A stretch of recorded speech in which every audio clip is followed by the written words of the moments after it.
So 3 days I'm missing to talk with you, but today I got your appointment. Thank you. Third time's the charm.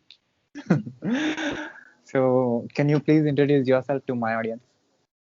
Yes, I am Alexia Chantel. I am currently an author, but I have lived many lives and been many things. You're from? I am from the United States. I live in Minnesota. So it's Okay. near the Canadian border. Okay. Okay. So I've gone through your profile. You're not only author, blogger. I have seen multiple things. You're a multitasker. Yeah, many different things. Life would be boring if you only did one thing, right? Let's see, what else do I have listed? Reader, blogger, musher, writer. Those are a few things. I'm a clinical laboratory scientist, medical lab Okay. by training. So I did that for a number of years. Still certified, but I retired from the corporate world a few years ago due to a chronic disease. But it was a good decision because then it gave me time to pursue the writing part of my life. And now I've got my first book out in the world that just came out. What it is? It is about. It is a sci-fi thriller. So if you like sci-fi, it's about a young woman who works in the lab, and she has to go through the toughest challenge of her life and mentally accept forgiveness and failure in order to be able to save everyone she loves. But this is it. The Mars Strain. The Mars Strain. So if you like space, if you liked The Martian, if you liked the Andromeda Strain, if you like books and things that make you feel emotions, then you'll like it. How much time you took to write this? It took about a year to write. I wrote it back in 2015. Okay. And so that was a long time ago. But publishing was very slow. And in 2015, if you remember, there was the Ebola outbreak happening in Africa. Yeah. At that time, I was managing laboratory centers for a big cancer center here in the metro. Okay. And I was on a task force, and we were meeting and trying to decide what to do if Ebola spread to the United States, and how we would handle it, and how we would protect our patients and protect our employees. And thinking of all of those futuristic scenarios gave me the idea to write this book of what would happen. But I write to entertain. I want it to be fun. I want it to feel like a movie. And so I thought, well, I don't want to just have a normal plague. I want to have it be a Martian organism that we brought back from Mars, because in my book, we live on Mars, and then we bring something back, and it spreads all over.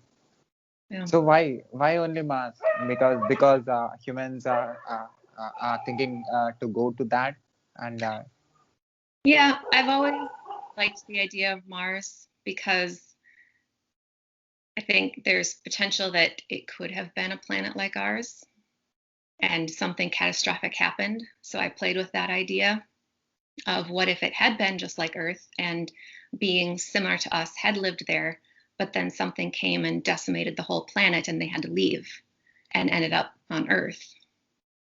So I took a little mythology mixed in with the science, and that's what I made. But, as with everything that an artist creates, you take bits and pieces of your life and you kind of combine it and you mash it all together and you create something new.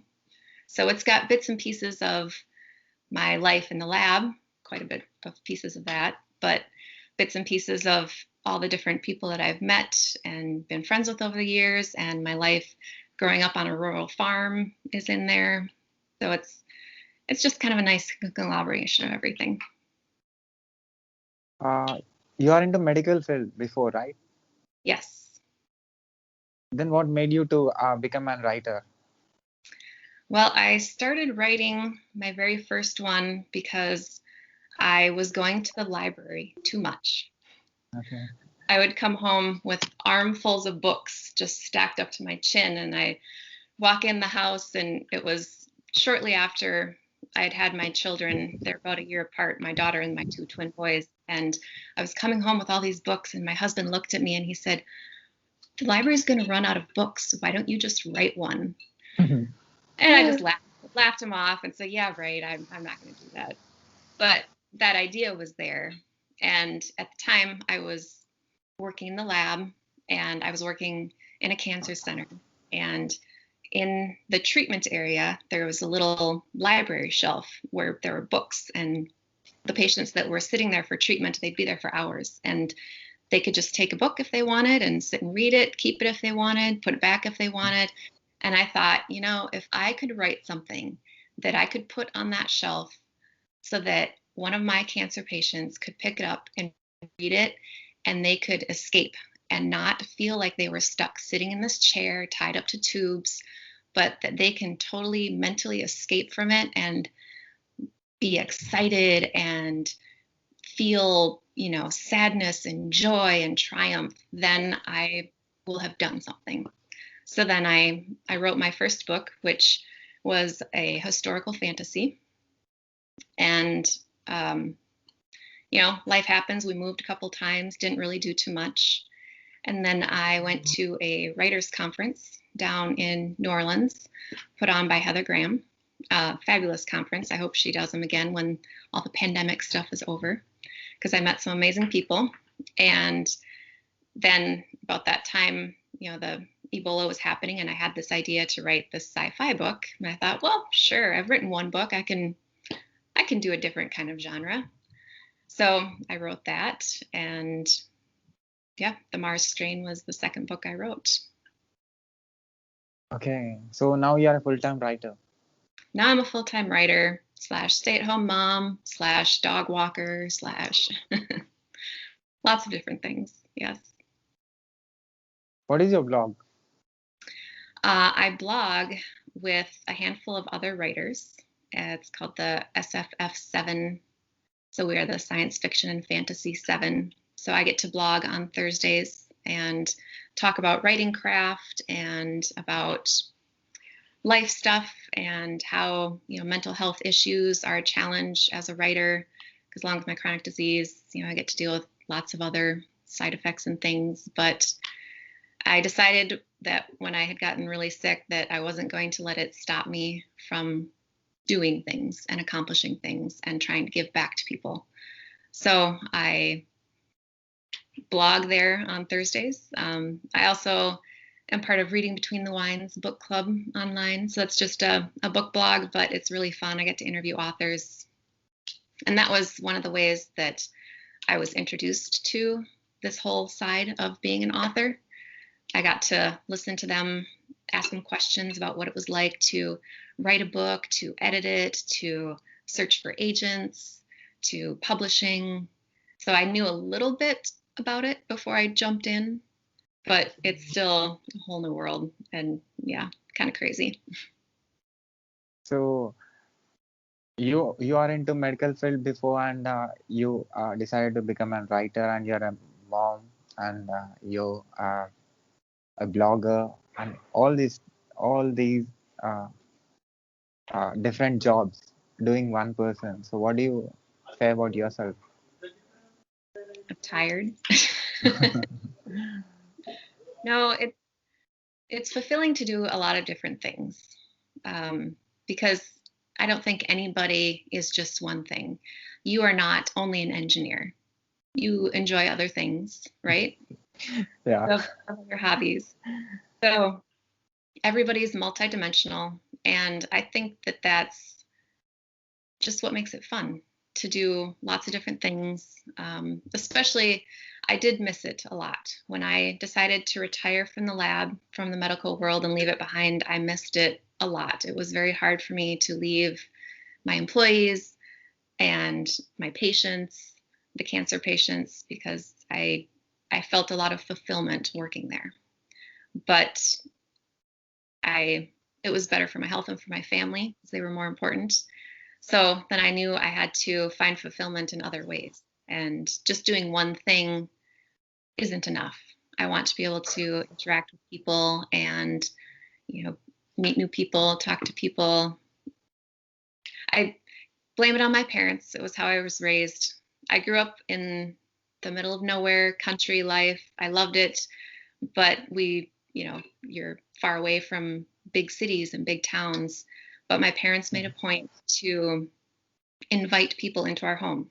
So through our church, we had people from China, all over Asia, people from big metro areas. They would come and stay with us for a week or over the weekends. And it was a wonderful way to see the world from my tiny little bubble, because I got to talk to people and meet people in real life and learn words that I'd never heard before and hear about their childhoods and how they grew up and what normal life was like for them. And I loved that. And that kind of stuck with me. So you spend your time with the cancer patients? Yes. When I first started out, my first lab job, part-time, was working in the cancer lab. So drawing the blood of the cancer patients. And I fell in love with that work so much that then my next job was full-time cancer center. And I was always the one to volunteer to do the bone marrows. My good friend Com, she didn't like that, but I loved it. I would go in with the patients and I would talk to them and try to get them to think about other things or find out what they liked. Everybody can find common ground if you sit and talk to somebody. And just to be there for them and help them through these very stressful times. I loved that. So you are studying something which is very natural, which means you're very close to the human, physical thing before. Yeah, I loved medical. First class that I really got into it in college was anatomy, where you got to, you look at cadavers and you find how everything's connected, and you get to look at all of the different systems, the circulatory system, all the nerves and how everything connects. And it just blew my mind. I mean, the smell was something else, but it was just fascinating to see how our bodies are so intricate and how they work. It was just amazing. So I knew I had to do something medical after that. I didn't want to be a nurse. I didn't want to wipe butts. So what is the connection between you being as a person who was into the human body studying person, and you as a person who is into the historical fiction writer? What is the connection between both? I think because I enjoy human anatomy and how we work and how our brains work so much, it really is just a character study, right? So because I enjoy that and watching people and learning how they work, how they think, it translates very easy into writing. Okay. The historical fiction part, I wrote in scenes where it was very anatomical, like when they're fighting and they were talking about, stabbing in the liver. And one of my critique partners, she said, well, your main character wouldn't know necessarily where the liver is in the body. You have to pull back a little bit. But it was very hard because I had all that knowledge to not put the detail into the historical fiction. But the whole aspect of, character development and just humanity and putting that into words, I think that's kind of how it ties in. So before, you used to be a good speaker when you was into the previous job that you did, and now you are expressing your imagination and your thoughts with the vocabulary, with the words that you have in your collection? Yeah, very interesting way to put it. Yes, I've never thought of it that way. Um, How but is yeah, this? it's This way of a expressing. different way to communicate, but yet the same, right? I used to be in front of people, leading meetings, participating in large group meetings, and yeah, all the communication was verbal and done face to face. And yes, now I do it with a pen or with a keyboard. I guess Which one? I Which still one like. you feel is good? I think both of them are good, and they both have their challenges and they both have their benefits. Um, right now, where I'm at in my life, I like the keyboard. It gives me time to plan things and mull over thoughts and tweak and perfect and get my ideas across, because every book I write, I want there to be hope. I think it's very important that people always have hope. And so I want to make sure that that's present in all of my books. So instead of just talking about it and presenting it, I can take my time and I can weave it in and make it subtle sometimes, make it slam the characters in the face sometimes. I can play around with it a little bit more. So where this imagination is coming from? Mars and the Again, people I living there. must blame my father for that. He loves science fiction. Both of my parents do. I grew up watching Star Trek and all kinds of science fiction on TV. And when you grow up watching it, I guess you're just bound to love it, right? Or hate it, maybe. But I loved it. And so I've always been drawn to more of the fantastical, the imaginatory worlds, you know, great cosmic powers. Uh, Part of it also because I do have a strong belief system, and that we were created by one creator and that there are things beyond our control. And I think part of that plays into science fiction and fantasy because we can't understand everything. There isn't full scientific explanations for everything yet. So I believe in magic. Do you believe that the reality exists? That reality exists. Yeah, There's all kinds of reality. My reality is different from your reality. because you are creating some image that is not existed and Mm-hmm. trying to put it in your book and trying to send into the people who are reading your book. Mm-hmm. You're sending your imagination, so that is something that is not existed. Mm-hmm. I create my own reality, you could say. I like to give enough to ground people so that when they are reading or if they're listening to my books, that they get a sense of the time and place, and there's enough corporal images in their mind to make them feel grounded. But then, of course, you have to add in things that blow their mind and surprise them and make them go, oh, wow, how is that possible? So, new kinds of reality. And each book is different. If it's historical fiction, science fiction, high fantasy, it's all fun to create something completely new. So when you decided to become a writer and when you wrote the book and published it, and what is the first and the best response that you got? Well, the very first response that I had on my audiobook release day for the Mars train, I went to a few places and I stopped at a cupcake shop. It's down in Northfield, not too far away from my home. And I told the girl who was helping me, I said, I have this book out. It's about Mars. I need to buy a birthday cupcake for it. And she got all excited about it and she got into it and helped me pick the right cupcake. And she suggested this red velvet because when you cut it open, it was red on the inside, like the red planet. And she was so excited about it that she wrote down the name of the book and my author name. And she said, I'm going to look it up tonight. And she did, and she found me online, and she told me that she had found it, and so that was the first kind of response I ever got. And so Mackenzie, she made my day. Is there any change in you after becoming writer? No, there's nothing remarkable about me, only that I have done so many things in my life, and they're unique to me and my life.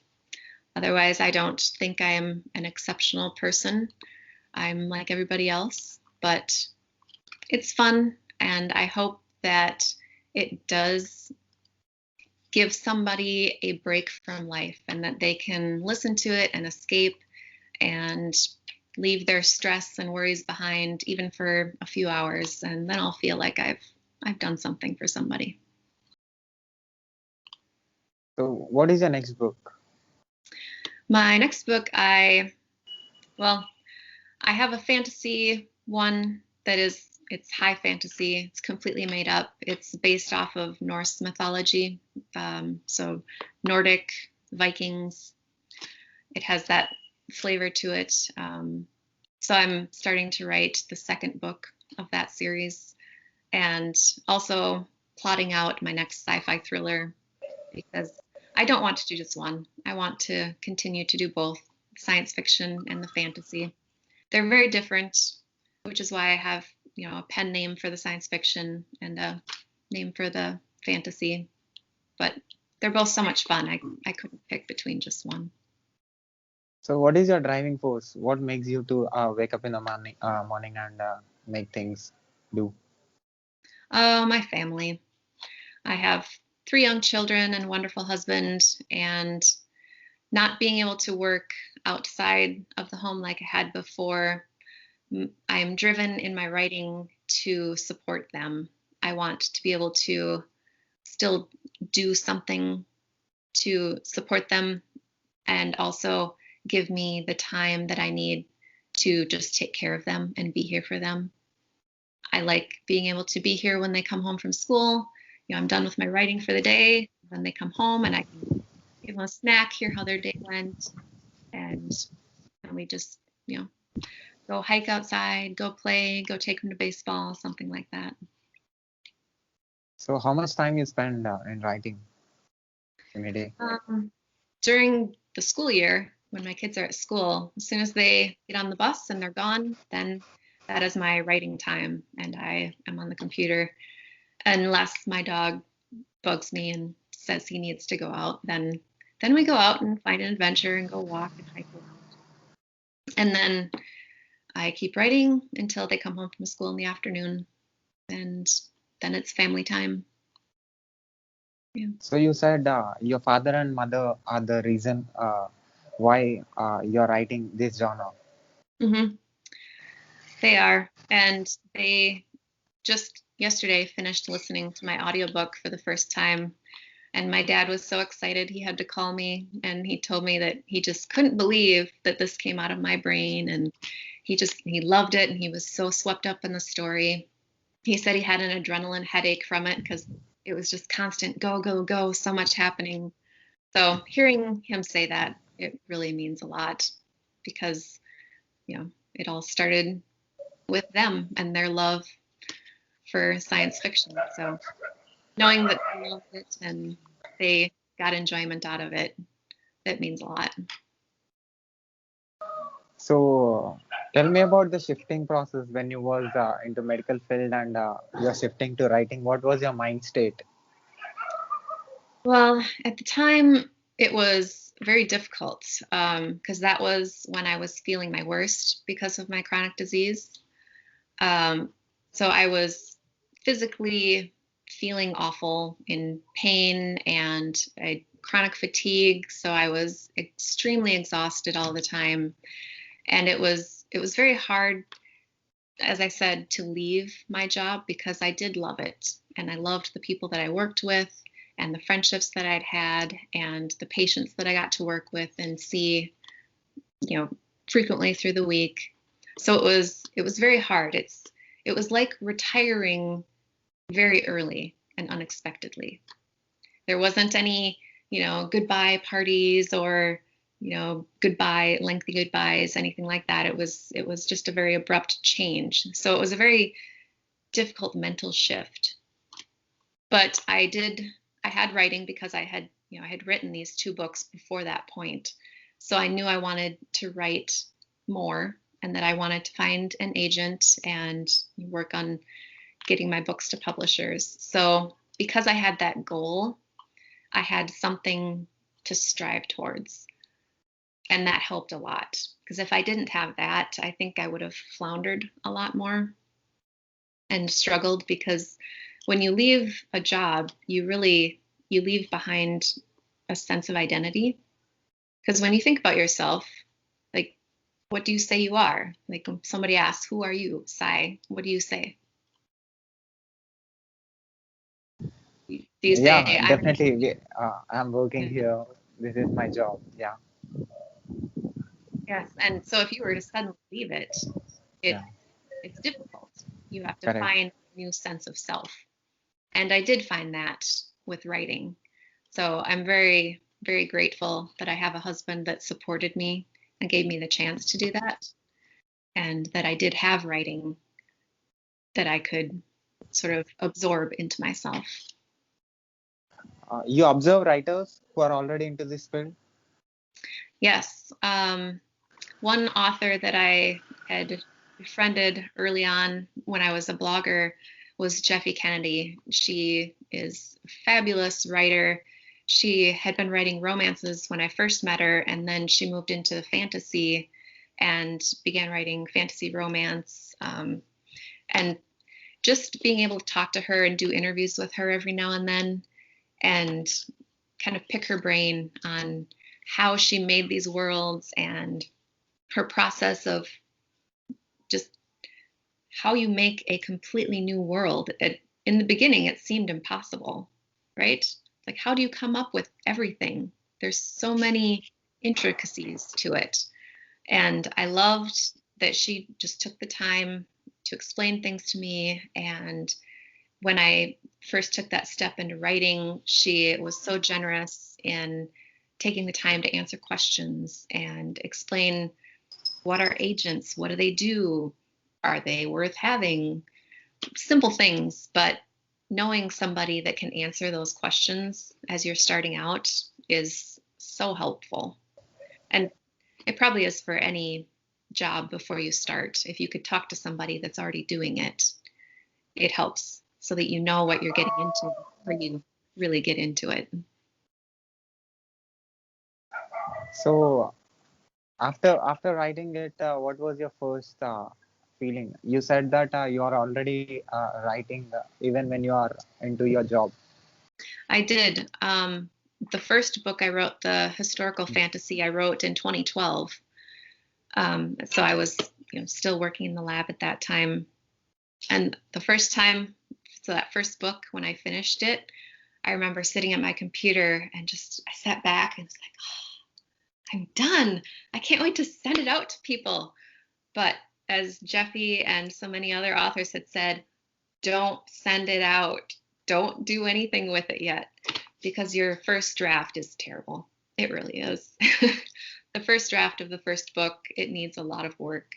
So I didn't send it out. I worked through it, and I went through it a couple of times on my own, and I hired a freelance editor to go through it with me, which was an eye-opening process. I had never worked with anybody to edit my books before, so it was interesting to see my book through someone else's eyes. It's very interesting. Things that I see as very obvious because I have all the backstory in my brain is confusing to them because I forgot to put something on the page. So I learned a lot through that process. But that book, then I entered in a national contest through RWA, and I was a finalist in the Golden Heart in 2018. And that was the book that ended up leading me to my then agent that worked with the Mars strain with me. So it was all meant to be, I think, the timing of it all. So you said you make people to write on your blog. Yes, I love interviewing people. just because then I can ask them questions like you enjoy interviewing people. Because it's fascinating to know how their brains work and how they come up with their stories and how they come up with their characters. It's fun. What do you most enjoy about interviewing people? What do you like to find out? I do interviews with some random people. I don't know what they are doing. Like I did with you now. I Mm-hmm. don't know what they are into. I'm just knowing whenever I get some kind of problems, mental or any kind of uh, uh, interruptions, if I get, I will when I remind these people with whom I have exchanged words. Uh, I feel that I have lesser problems than these people. So I can live on this planet. So no need to take extreme decisions. Mm-hmm. So Gives a good perspective. Yeah. yeah, so you will know, okay, in this time they did something. So Mm-hmm. that thought comes into your mind, and you will take a decision which you will not take if you won't talk with that kind of people.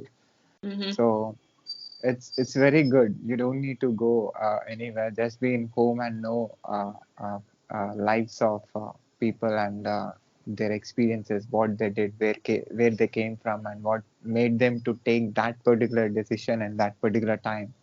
Mm-hmm. And there is a lot of things. There is a lot in one person. There is like multi-dimensional person. One person is like you, 100 things he can do, she Mm-hmm. can do, right?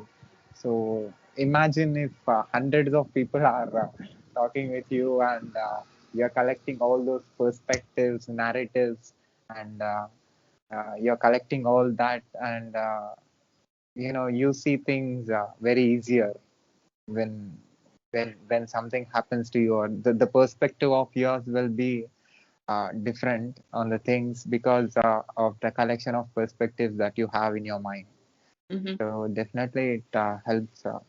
But still, I feel insecure to live. Uh, I feel that I should learn more. I did like 400 interviews, 400 plus. That's a lot. Recently, Sai, you sound like a writer. You're going to be a writer someday. I am a writer. I'm a You are writer. right. Yeah, I was a writer before becoming a speaker. You Oh, came from a speaking field to writing field. you went the other I way. came from, yeah. I used to have two blogs. I used to be a regular writer. Ah. Then I used to write a lot of things, random thoughts. Now I'm talking with you. What you said, I will understand that, and I will put in my blog with my own words, creating my own story. Mm-hmm. Nobody connects with it Yep. except me. Yep. Your view is unique to you. Yes, I Yeah. love that. But when you're doing that, you feel very happy. Like you are telling something that is there in your mind, and even one person connects with that, you feel very happy. There is some other person who is connecting with my imagination. So like Mm-hmm. that, I used to write a lot. And after writing, I still write. I have a technical blog. But I love writing non-technical things like this, talking about human psychology, Mm-hmm. emotions, feelings, connectivity, how people get connected, Yeah. uh, Experiences. what are the things that makes them to connect and disconnect with things, Mm-hmm. creativity, everything, whatnot, everything. Mind is endless. Yes. Yes. And it's so Um, much fun yeah. because everybody is so different. It's fun to listen to people and just hear them talk and hear their experiences. So so you are also a person who used to see things very see people very closely, right? Before. Mm-hmm. So what you have learned from that? Um, there are bits and pieces of so many people that I have met and worked with in the characters that I write. I think that is how I write the characters. I love to, because I love to watch people. I think a good author is a good people watcher, because you have to be observant and you pick up the quirks and, like you said, all the different ways of thinking, because there are so many different ways of thinking, and that makes a multidimensional character. If you want your characters to feel real, they need to be more than just one dimension. You don't want a villain that just cackles evilly because that's all they do. You want to know, why are they doing what they do? Why do they think their way is the right way? So yeah, people watching it has benefited me over the years. Being the introvert and watching people it finally is a win. Yay. I guess that means I should go back to Paris and sit at one of the cafes outside and just watch people all day, right? That's what I should do. Yeah, yeah. You said you're an introvert, but now you become an extrovert. I would call myself an introverted extrovert sometimes. Sometimes the other way around. Because Okay. I do love talking to people and interacting with people. And if I don't get that, I do miss it. But I also like to spend a lot of time in my head. I'm a writer. I like to make things up in my brain. So I'm a little bit of both. Just depends on the circumstance. But I think that we're programmed to seek out human interaction. We were made to live together and interact and not just be hermits in the woods by ourselves forever. So I think there always be a part that no matter how much I like being by myself and my dog hiking in the woods, I also enjoy talking to people, and I need that in my life, which has been different now that I don't work outside of the home. I noticed that anybody that has done this and left working outside of the home and work at home, you need to plan things with people, call up friends, meet them, have them come over, have a coffee with them, enjoy a glass of wine, just so that you still have that connection, that face-to-face connection, which I think is part of why the pandemic has been so hard on a lot of people. If they were cut off and you couldn't go anywhere and you couldn't see people, it's very hard mentally to deal with that. You ex you express to impress, or you just want to express because you want to express? Yeah. Yep. Both ways. How about you? Did you have it difficult during any lockdowns during the pandemic? Did you go stir crazy, or were you okay? We are in lockdown now. Are you still in lockdown? Yeah.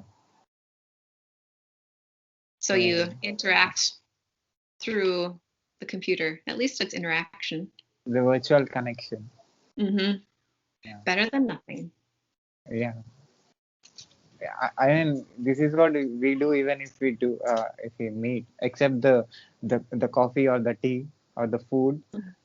This is what we do even if we talk with people. So I don't Yeah, feel there is much difference. sort of the same.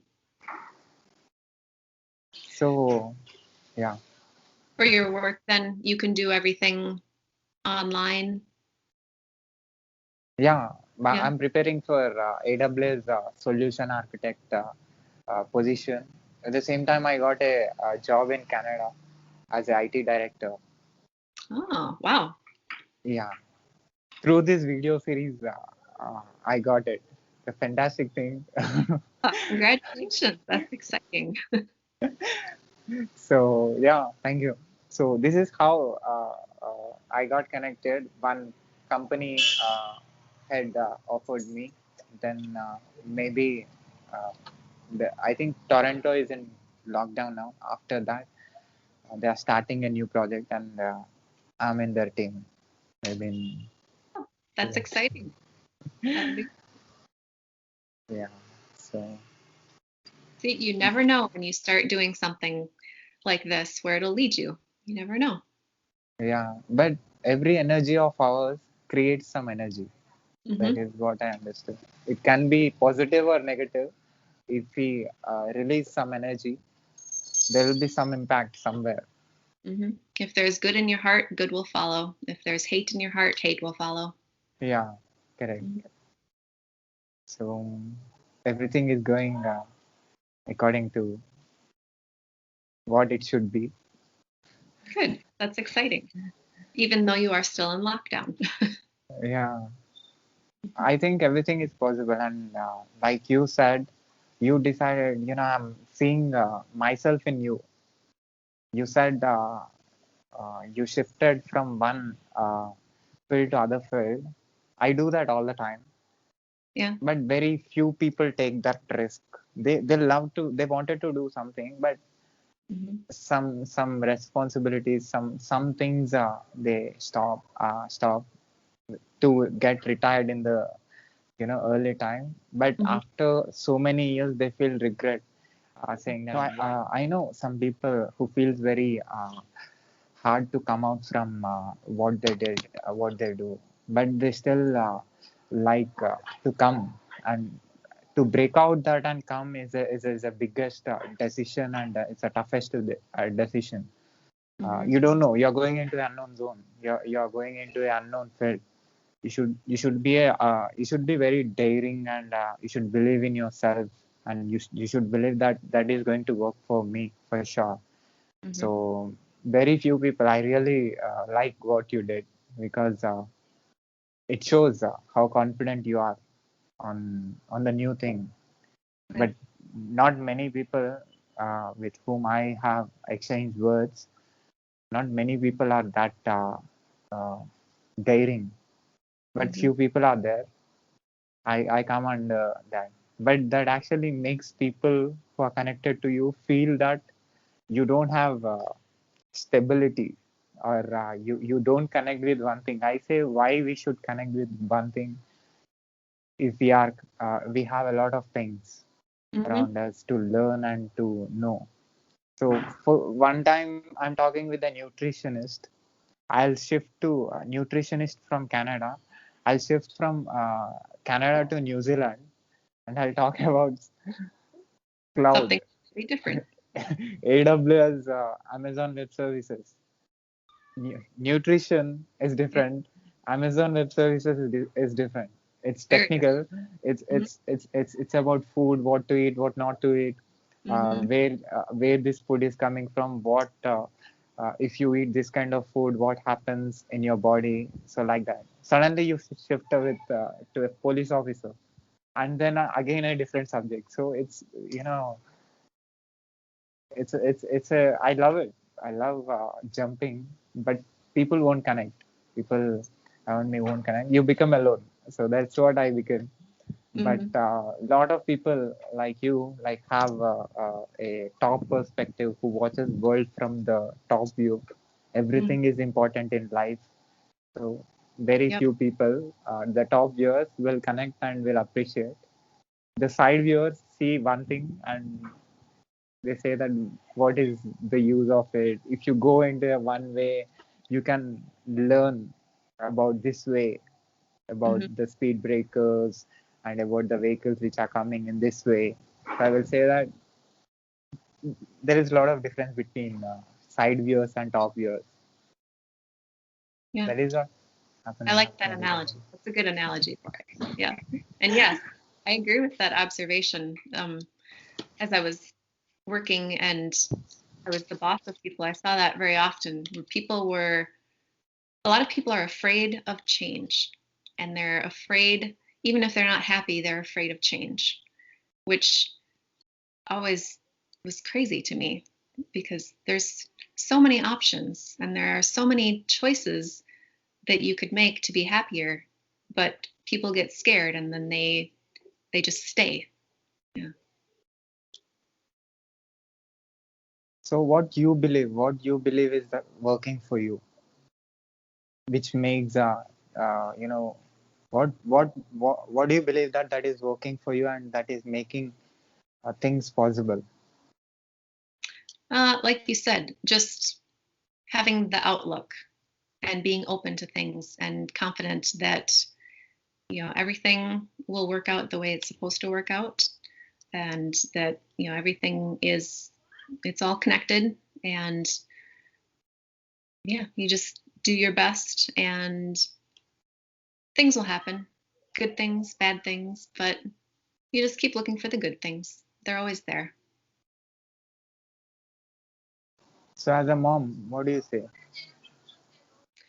As a mom, I hope that I can show my kids that they can be resilient no matter what, that they can make decisions to influence their lives no matter where they're at, no matter what they're doing, that it's all about their decisions and what they put out into the world. And if they can be honorable and kind, that they will continue to succeed and do well. So those basic kindergarten lessons, right? If everybody could remember those and listen to those, I think we'd be much better off. Or as the Germans say, der Kinder, for the children. We should act, I don't know the word for it. You should just have a good high standard. Kids are watching. So you said you are into mental health also. Yes, because I have struggled with depression.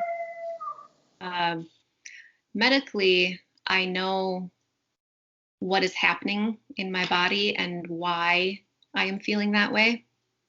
Just because you know scientifically why, it doesn't mean you don't feel it. I still feel the depression, but at least I know why. And so I can tell myself it will end, it will get better, it will change, it won't be this way forever. And because I have that knowledge, I can help myself look for the good things. But it is a challenge, and I know so many people that do not have that background and do not have that knowledge, and it's a very hard struggle, and it's not something that you can just say. It's not like a cold where, okay, now I'm done, moving on, I don't have it anymore. It's a conscious decision that you have to make over and over again. And I have a lot of empathy for people, so I feel that I want to talk about it and make sure that people know what it's like, because there are so many people, even people that have mentioned things to me, that they're going through the same things, they feel the same things, they struggle with the same things, and they felt so alone. So I want just people to know that they're not alone. So do you think that is there anything that works to be mentally uh, healthy? For me, mental health is a lot on your mindset. For me, if I remind myself to be positive and to look for the good, it makes a big difference. If I let myself wallow and I let myself dwell on the negative, then I have a worse day. So there's a lot of power in our brain. We should just learn how to use them a little better. But it's hard. So correct me if I'm wrong, I will tell you my observation. So if you see something which makes you feel very good, and if you hear something which makes you feel very good, if you taste something that makes you feel very good, if you touch something that makes you feel very good, or if you smell something that makes you feel very good, I think that is good. That is positive. That don't happen always, No, but not we always. have to we have to search. Yep. But yes, and your body is reacting to those things. Those are what you need to remember when you are struggling, when you're having those low days. Go back to those things that made you feel good and safe and comforted, and seek them out and surround yourself with them. So what do you say about logic and emotion? Are they different? Yes, I am a very logical thinker because I have a scientific background. So I am very steps 1, 2, 3 in that order. Don't get them out of order. But I also am a very emotional, empathetic person, and I tend to think with my heart sometimes and reach out to people emotionally. I think the healthiest people are able to connect on both levels, because if you are all emotion, 100% emotion, it can be very difficult to feel stable. But if you are all logical, then it can be very difficult to feel, just to feel. And I think, as I said, everybody needs a human connection, and you need to feel that human connection to feel complete as a person. So you are creating something that is not existed before with the words that you have. You think so? That is there only in your mind. In my mind, yeah. Yeah. I mean, in the real world, in others' perspective, nobody knows that until unless you express it through your medium. Mm-hmm. And that's, part of why I want to put hope and feeling into my writing, because I want people to get the same sense of what I've been talking about with you in my stories. I think that's why storytellers have told stories forever. They want people to feel and experience things without having to leave home, without having to get off their couch. We want to bring the outside world to them and make them feel connected, and to help them feel. So you bring a little bit of the emotion in with it, and a little of the logistics with it, and blend it all together, and then you have something new. Are you good in creating image in the minds using the weapons called words that you have? I don't know. I don't understand that. Are you good in creating impact in the readers who are reading your book using the words that you have in your collection? We'll find out. My first book just came out a couple of weeks ago on the audiobook. I have heard from a couple of listeners, I guess not readers technically, because it's an audiobook, that they felt like they were watching a movie as they were listening to it. Wow. So I like to think that that means I was able to convey my words in such a way that it painted a picture for them. Until unless you feel that emotion, you can't create that emotion, right? Mm-hmm. Yep. So I guess that's why I've lived so many lives in this one, right? That's why Many, the reason many you become. experiences. Yeah. Yep. All these years you collected, now it's a time to Now I express can, it. put it out there. Mm-hmm. Wow. So at last, do you have anything to say to the world who is watching and listening to you right now? Be kind to one another, and take the time to talk to each other. That's all. So at last, have you seen any videos of mine on YouTube? I have. I watched a number of them when you sent your request to me. I enjoyed listening to them, from the Army veteran to some of the very technical ones, which was over my head, but still very interesting. And you've done some author interviews. It's interesting to hear their world building and craft. And yes, I enjoy them very much. So I hope you keep doing them, even when you have your other opportunities make you be busy. I will request you again. I hope you will give appointment again. Yes, I would like to do that. So uh, what do you think as a person who is into medical field and now you are expressing your views through your book and you're a mom like who is a regulator and who tells what to do, what not to do as a mom, and you make your dog do things, right? So like a observer, a thinker, a deep thinker. So what do you say about my projection?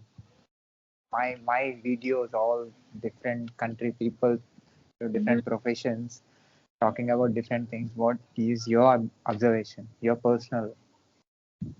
That's why I agreed to do your interview, because I appreciate how you pick people from all sorts of backgrounds, all sorts of walks of life, because I enjoy that. I love listening to what life is like in different parts of the world, and everybody grows up different. Even if you are neighbors, you grow up differently because everybody experiences things differently. And so I think it's great that you have such a variety of people and that you keep asking questions. It's wonderful to watch somebody ask so many questions. I'll put your audiobook and your books links in the description of this video. People who finds our video will find your link and they Well, can read your book and they can listen to your audiobook. thank you. I appreciate it. I'll make sure to tell people to come check out your videos too. Thank you. Thank you for being on my show. I hope uh, I hope uh, you do whatever you're doing, more good things, and do what you love and make things what makes you feel happy. Thank you. I hope you have a wonderful rest of your weekend too. Be happy, Sky. Thank you.